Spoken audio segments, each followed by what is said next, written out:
Hello and welcome to our video from Dolphin Global Network. Today we have an interview with John Bullock, a coach from Pain Point Coach. John is a business owner and I like to ask you a question, John, so welcome again. Oh, and it's nice to be with you, Maria. Thank you for inviting me. Thank you. John, could you tell us a little bit of a background as to how did you start your business and what was the key point where you have made a decision that business is the way for you to go forward with? Well, that's a big question. Business as the way to go forward. I think ultimately what we are problem solvers. Because anyone that starts a business are going to have a series of problems. But if you start your business off that way, you're never going to go forward. So the reality of it is, if you feel passionate about something and you really want to do it, then I would say do it. And you will learn as you move forward about what works and what doesn't work. But the important element of it is that you are a problem solver and you have to find a way to be compliant, but also work within those areas that your competition are not, so you find a good business. Yeah. You were telling me that you have been in sport, so you were is it lightweight champion in kickboxing? It is, yes. Could you tell us how did you get into it and what has created that transition from being a well-known and successful sports person into business? Okay, great question. I have to take you back an awful long time, Maria. Back to 1970s United Kingdom, and the United Kingdom was a completely different place in the 1970s. And for those who are old enough to remember, they'll remember things such as the 3-day week and all the strikes that were going on. And what I'm really talking about is a lack of opportunity. All right. And because of that lack of opportunity, I realised fairly young in life, actually, that I wanted to express myself in a certain way, unsure as to how I could do it. And I suddenly realised that the kickboxing and Thai boxing represented an opportunity for me to be able to express myself in what I was doing, and perhaps within that particular community, however small or however large, make a particular name for myself during that period in time. So by the time I was doing it within the sort of late 70s and early 80s, I had more or less achieved that. People knew who I was within the community and what I was doing. But you also had some international fights, didn't you? I did, and there was one particular, I went over to America during the sort of mid-1980s, because again I had this feeling of, I think you can become stale if you keep doing what you're doing, and you have to have the ability to sort of move on. And I felt I was having the same type of fights that I was continually having all the time. Yeah. And I wanted to change, and under my own initiative, I went to the United States and I went to raw gyms, and I just started getting my name named over there, and I ended up, I was doing a kickboxing show, and I've been training for a fight in a Marriott hotel of all places, and there I was preparing for this fight, and the guy that I was going to box this particular evening had some type of accident, couldn't compete, had an injury, couldn't compete, and I couldn't fight. So I was obviously majorly disappointed. Anyway, they said to me, John, would you like to move around the ring? We know you've been training hard with this guy. And he was a heavyweight and I was a lightweight. So I was fighting at under 64 kilograms, which is about 10 stone 3, which is a lot lighter than what I am today. The guy I was proposing I moved around was a big guy who was a heavyweight. And I sort of looked at him and I thought, well, no, not really. I don't want to move around with him because he'd probably take my head off, you know. And he said, no, we'll do really, really light. We'll move around.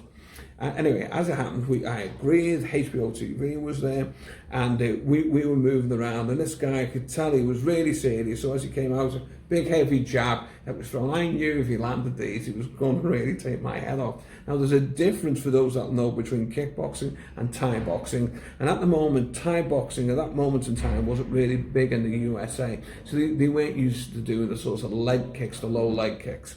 And so I threw this low leg kick at this guy, really connected really hard, and I seen that it sort of winced, and I knew it hurt him. I thought, well, it's amazing. Thousands of a second, I thought to myself, will this calm him down? And then I thought, no, it's not going to calm. As soon as this guy recovers, he's going to really come at me and probably kill me. So I just decided in a split second, I'll do the same again at where, and I bang, caught him again, spun, and my heel caught this guy's nose, type of thing, and he went down, and all of a sudden I had HBO TV on me, and they were asking me, oh, well, how did that, would you use the vernacular at the time? It was, how did that little limey guy do that to that big guy, which was what was being sort of said at the time. But ironically, as a consequence to that, Mr. Marriott asked me to come and see him, the actual guy who owned the Marriott hotels. I've got a cracking reference off Mr. Marriott, and I ended up being his driver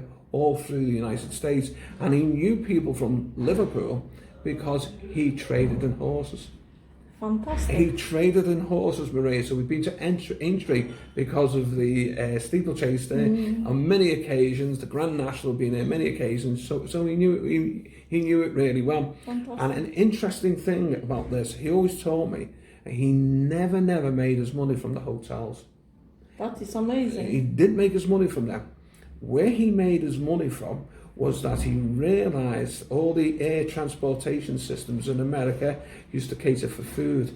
He kept his kitchens going 24 hours a day, preparing meals for the airlines. That's fabulous. That's how he made his money. So I used to stay on Bal Harbour Village, which is an island, if anybody knows it. Yeah. And next door neighbours with BG's, and you have all these yachts that were sort of coming in. Yeah, so it was a fantastic time, a great experience.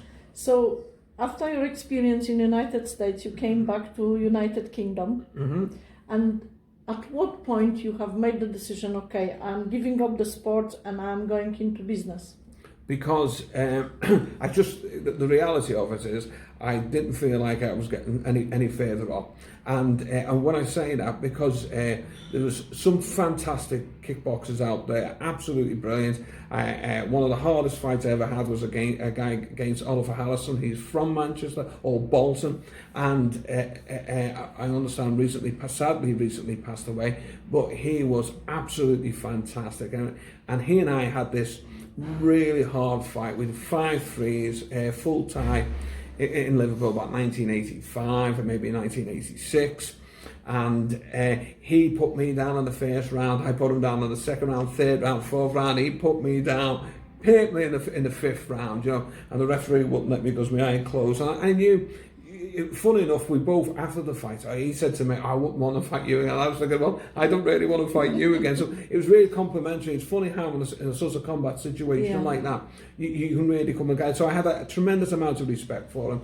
But I think that's true. Probably you've only got certain amounts of fights in you, and I realised I'd used that up, and I had nothing left to give. So it was. If you haven't got it to give, you probably better make the decision to go, because you're just going to get hurt. So what business was your first? Did you become accountant straight away, or have you done something different before you went into accountancy? Well, like everybody, you sort of think, how am I going to earn a living? What is it I'm going to do? I actually, after that, I got invited down south by a guy, another martial artist, who was training to be a lawyer, and he got me involved in this college in Farnborough, and I did a HND in Business and Finance down in Farnborough, followed with Westminster University. And of course, at those times, you got grants. So I took the eligibility of a grant, and I ended up working for Barnet Council for a few years, but it sort of killed the creative side for me, and that's just the reality of it. You know, I wanted to do something. I came back up north. I wondered what I was going to do, so I did a QTS, which is a qualified teacher status. Actually became a qualified teacher. Didn't like that. then started taking the ACC, the Associated Chartered Certified Accountants, passed those qualifications, started doing accounting, but I thought I didn't want to work for a big firm, and it was at that time I started doing bookkeeping, and I met a real entrepreneur. I mean, this guy was he made his money from the mobile telephone business in the 1980s. So when people chat lines, basically. So he owned all the chat lines that people had, and they used to phone up. So he owned them. He made a considerable amount of money during the 1890s, almost footballers' wages. And this guy used to fly from the UK to Germany and pick up the latest Mercedes. You know, he had a lifestyle that you could only dream of, and he was a very funny guy, actually. You know, but it's funny how you go down a certain road and you start it, doors seem to open. Yes. And you just got to be prepared to take that path. And for me, I've often found I've been lucky. And when I was there, he introduced me to a lot of businesses, and I started doing all the accounting functions for these businesses. But his main business was property. And I learned everything from, but the reality of it is I've probably forgotten a lot what this man did. Mm. Now, one of the first things I was involved with this man was when Chris Eubank was fighting Nigel Benn. Wow. In Liverpool, and the big American promoter Don King, this guy was doing the promotion in Manchester with him, and I only found out a couple of years ago that how fast. Well, I knew he was always fast. What a creative thinker! But he was doing deals on the side, because I remember turning up and there was a bit of an argument, kerfuffle, because there was 10 extra rows of seats on the ringside that had been sold, and I thought to myself, well, I won't say the guy's name, but it was typical of him. I thought, yeah, it just sort of typified him. It was another money-making opportunity. But what I only found out a few years ago, because he called me for a drink, and he's not the type of guy you can say no to. I had to go and meet him just before Christmas. It was about 4 or 5, maybe 6 years ago, and he said to me, so what you don't know, he said, is that before that fight was promoted, I booked up every hotel in Manchester, every room in the hotel before that fight was promoted. So you think of all the big hotels in the centre of Manchester, when that fight was on, about 94, was it? 93, 94, something like that? Yes, and I was working. Well, he booked every hotel. What's a really big posh hotel in the centre there? At that time, it was the Midland Hotel. Well, okay, so he booked every. You imagine booking every room, and the conversation went. He had a real sort of colloquial accent. You know, he'd be on the phone and say, "Yeah, I want to book every room." Blah blah. Can this guy do it? Yeah, he can do it. But because he was booking every room, he wanted it at the discount.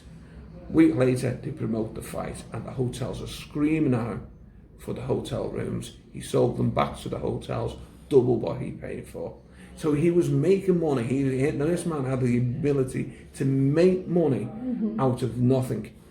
And I wish I could remember half the things he taught me, but it was him who showed me how to make money out of property. So would you say that meeting the right people on your route to your objectives and within your life can be vital in your direction, where you are going to end up? So in your case, in the property business and as an accountant, would you agree with me that meeting the right people on our journey is vital for our end result? Absolutely. It's essential. You've got to start out, be prepared to start out, leave your comfort zone, and sometimes be a little unsure where the destination is, but prepare to take yourself there. Because as soon as you do it, doors and opportunities will start open. Opening. Yes. Start opening. Fantastic. Yeah. Absolutely. John, you are currently working as a coach. Can you tell us a little bit about your decision from being an accountant, running a property business, both successful, now becoming a coach? What has prompted you to change your life and become a person who share knowledge and skills with others? That's a great question, because I was probably a typical person. You get to a certain age and you start to question certain things, and I realised love the thought of getting a great deal pulling it, and it sort of lost the buzz that I was getting from it, and I'd lost the enjoyment. My passion had gone. And I suddenly realised in the last few years, so I had this business for 25 years, and I suddenly realised for the last 5 years, I'd lost all love for the business. Yeah. And I decided then that I was better than watching it die, which it would have done, to wrap it up and sell the business, which is what I'd done. So you basically have done a very conscious business decision. Mm-hmm. Absolutely, to sell it.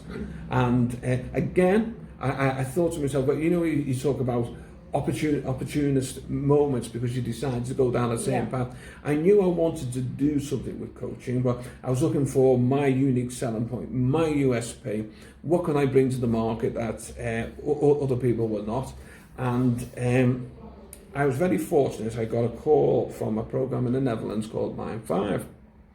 And they said, with my particular background, I could be an ideal change maker with what they were doing, which was essentially using sport as a metaphor or as a catalyst to change, to provoke change, to deal with people's stress problems, their energy management, optimal performance, team management, and focus. So you had these specific 5 areas that they were looking at that had outcomes, but we weren't dealing with the problem directly. We were taking them out of the moment by using sport, and sport is the only time where you truly drop your everyday to thinking, because you're suddenly in the moment where you are, and it's during that process that things are revealed to you, that things come to you, because you're not using the brain to think, oh, I've got this problem, and you can't think.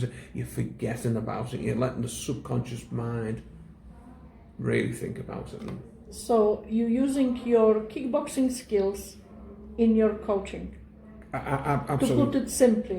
To put it simply. Absolutely. Or sport. So yeah, I do have a bias in that particular direction, but I'm definitely I'm not teaching someone how to box, how to fight, how to spar. We're using techniques to put them within that moment, so they leave their everyday problems behind.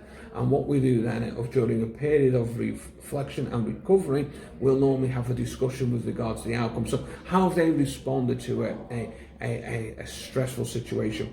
Because a little stress is good, but too much stress is bad. And it's about having that gauge. Where is it, and how did you respond to what were your triggers?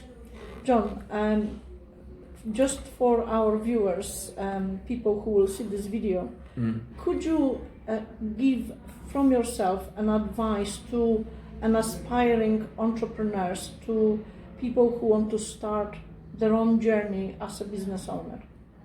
Yeah, absolutely. I think we all have unique skill sets. The trouble of it is we're not always really aware of them. Yeah. And sometimes we can overthink a situation. So the biggest gift I could give really to anybody would be on 2 points. Number one, if that you are really thinking about doing it, then you should just go ahead and do it.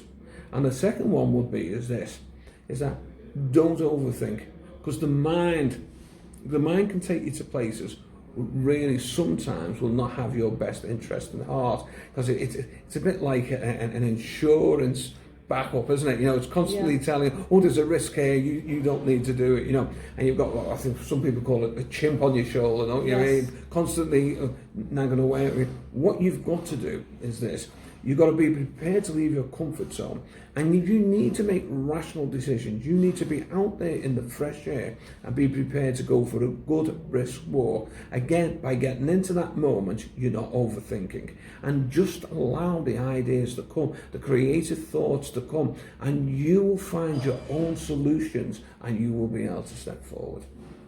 Fantastic. John, I really appreciate your time.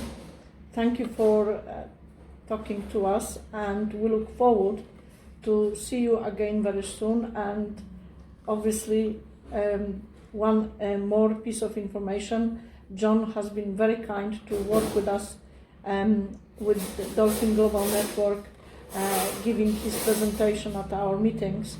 So if you are looking for maybe discussion with John or asking John questions, there will be contact details for you below this video. And please take John's advice, because John is a very successful business owner and obviously coach. Thank you very much, John. Oh, thank you, Maria. Thank Always you a for your pleasure time. to be Thank with you. you. Thank you.